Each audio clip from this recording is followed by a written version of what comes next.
నమస్తే, నేను ముఖేష్. ఈరోజు మనతో పాటు ఉన్నారు శ్రీపాద శ్రీవల్లభ దత్తపీఠం నుండి శ్రీమతి లతాబొట్ల గారు. నమస్కారం మేడం. నమస్తే ముఖేష్ గారు. అమావాస్య అయితే రాబోతుంది. ముఖ్యంగా అధిక మాసంలో వచ్చేటటువంటి జ్యేష్ఠ అమావాస్య అని చెప్తా ఉన్నారు. ముఖ్యంగా ఈ అమావాస్య రోజు ఏదైనా చక్కని పరిహారం ఉందా చేసుకోవడానికి? తప్పకుండా చెప్తాను మహేష్ గారు. అయితే అధిక మాసంలో వచ్చే ఈ అమావాస్యని దర్శ అమావాస్య అని కూడా అంటారు. ఓకే. ఎందుకంటే మామూలుగా వచ్చే అమావాస్యల కంట ఇది అధిక మాసంలో వచ్చే అమావాస్య కాబట్టి అధిక ఫలితాలను ఇస్తుంది. ముఖ్యంగా అమావాస్య రోజు దీర్ఘకాలికంగా ఎవరికైతే ఇబ్బందులు ఉంటాయో, శని బాధలు ఉంటాయో, అలాగే వాళ్ళకి రాహుకేతులతో బాధలు ఉంటాయో, జీవితంలో ఏది జరగట్లేదని బాధపడుతూ ఉంటారో తప్పకుండా సద్వినియోగం చేసుకొని దాన ధర్మాలు చేస్తూ, జపాలు చేస్తూ, పూజా కార్యక్రమాలు నిర్వహించుకోవాలి. ఎందుకు అనంటే వాళ్ళ జీవితంలో సమస్యలు రావటానికి ఎన్నో కారణాలు ఉంటాయి. ఒకటి, గత జన్మ పాపకర్మలు ఉంటాయి.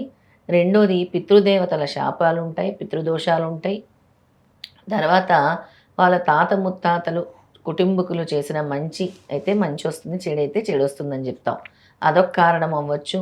అలాగే జీవితంలో ఏర్పడినటువంటి బ్లాకేజెస్ ఎందుకు వస్తున్నాయి, నాకే ఎందుకు ఇలా జరుగుతుంది జీవితంలో, నాకే ఎందుకు ఇన్ని సమస్యలు వస్తున్నాయి, నా జీవితం ఏటు గమ్యం తెలవట్లేదు, మార్గం తెలవట్లేదు అనుకునే వాళ్ళందరూ కూడా ఈ అమావాస్య రోజు విష్ణుమూర్తి ఆరాధన కానీ, త్రిమూర్తి ఆరాధన అంటే దత్తాత్రేయ స్వామి ఆరాధన కానీ చేయటం వల్ల విశేషమైన ఫలితాలు వస్తాయి. ఓకే.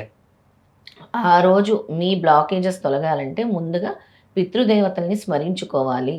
వాళ్ళ పేరు మీద చిన్న దాన ధర్మాలైనా చేయాలి.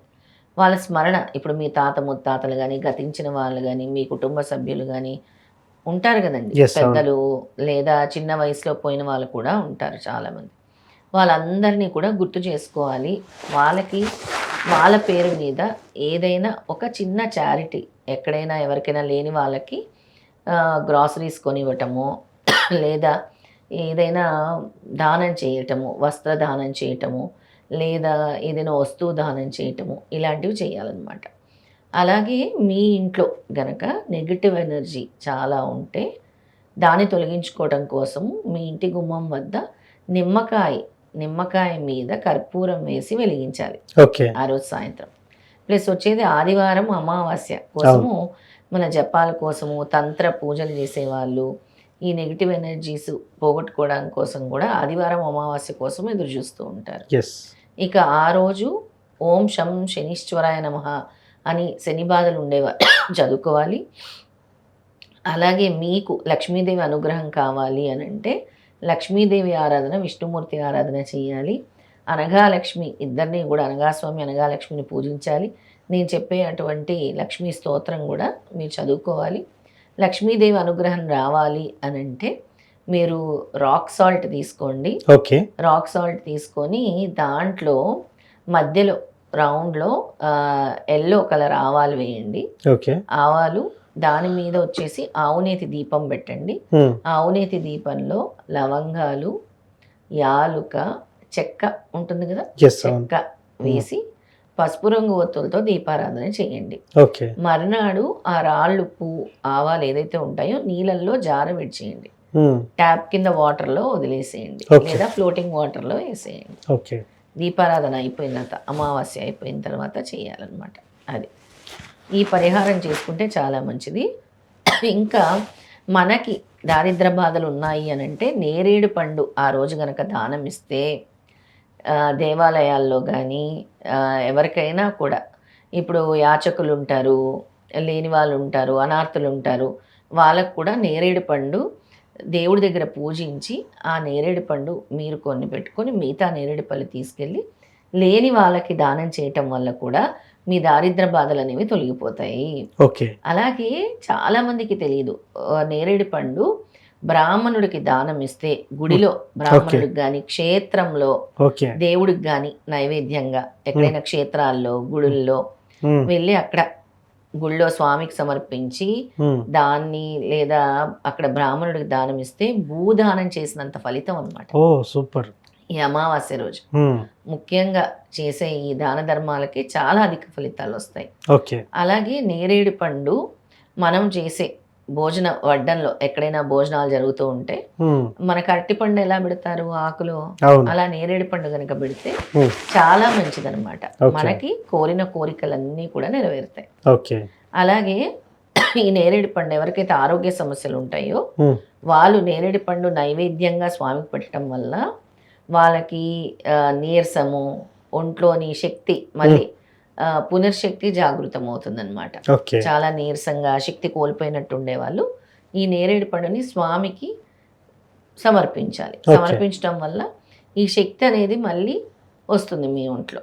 ఓకే. అంటే ఈ ఆరోగ్య సమస్యలు కూడా తొలగిపోతాయి. ఓకే. ఈ నేరేడు పండుకి అంత విశేషం ఉంటుందన్నమాట. ఎస్. ఆ నేరేడు పండు దానం చేస్తే చాలా మంచిది. దేవాలయాల్లో కానీ యాచకులకు కానీ అలాగే బ్రాహ్మణులకు దానం చేస్తే కూడా విశేషమైన ఫలితం ఉంటుందండి. ఎస్. సో ముఖ్యంగా ఈ దర్శి అమావాస్య రోజు ఏకంగా ఒక నేరేడు పండుని దానం చేస్తే సరిపోతుంది, ఇంకేం అవసరం లేదు. నేరేడు పండుగ అంత విశేషం ఉంది. ఎస్. అలాగే శని దోషాలు కూడా తొలగిపోతాయి. ఓకే. శనీశ్వరుడికి చాలా నల్ల నువ్వులు ఎంత ఇష్టమో ఈ నేరేడు పండు పెడితే కూడా అంతే. ఓకే. అందులో మనం ఏ కలర్ లో ఉంటుంది నేరేడు పండు? Black colour. బ్లాక్ ఉంటుంది.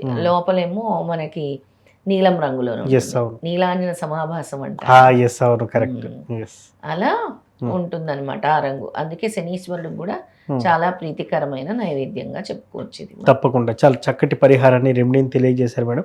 ముఖ్యంగా ఆ రోజు విశేషంగా ఏదైనా మంత్రం చదువుకోవచ్చు ఆ రోజు ప్రదోష కాలంలో అంటే మనకి 14వ తారీఖు మధ్యాహ్నం నుంచి 15వ తారీఖు ఉదయం వరకు అమావాస్య ఉంది. ఈశ్వర ఆరాధన చేస్తే చాలా మంచిది. ఓకే. అలాగే కాలానికి అధిపతి అయిన కాలభైరవుడిని పూజిస్తే మంచిది.